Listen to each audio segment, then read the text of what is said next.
Title: A Toddler's Tale. Tragedy unfolds in Ukraine as a 2-year-old falls victim to Russian missile attack. 22 more injured. TLDR. The harsh reality of war laid bare. A 2-year-old girl's life was snuffed out, and 22 others were injured as a Russian missile found its mark near the Ukrainian city of Dnipro. Children aren't spared in this dreadful war chessboard, with 5 kiddos among the wounded. Brutal, ain't it? Picture this: it's another peaceful day, the sun shining in the city of Dnipro, Ukraine. Suddenly, a horrific explosion rocks the heart of the city. The dust settles and the grim news trickles in.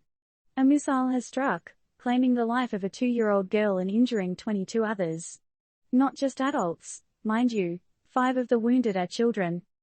Now, we're not pointing fingers, but the regional governor did mention it was a Russian missile that caused this tragedy. So, if it walks like a duck and talks like a duck. But we'll leave that to your judgment. War has a way of painting everything in shades of grey, and it's the innocent who suffer the most. This ain't a movie, folks, this is real life, and in this harsh script, there are no winners. Only victims. And here's a heart shredder for you: among the victims was a girl barely 2 years old. She could have been your niece, your daughter, your little sister. How does that sit with you? Now, here's a thought to chew on: why are civilians, especially children, still being caught in the crossfire of conflicts? Haven't we evolved past this in the 21st century?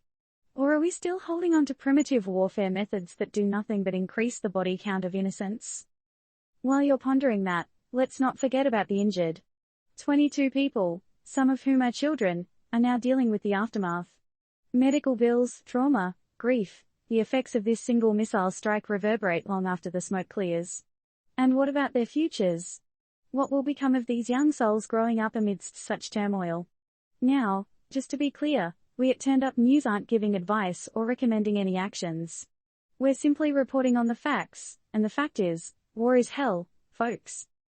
As we wrap up this tragic tale, we leave you with a thought: is the cost of conflict worth it? How many more lives need to be disrupted, or worse, ended, before we find a better solution? How much longer do we have to wait for humanity to supersede hostility? And one final, lingering question for you, dear readers: how would you feel if it was your city, your family, in the line of fire?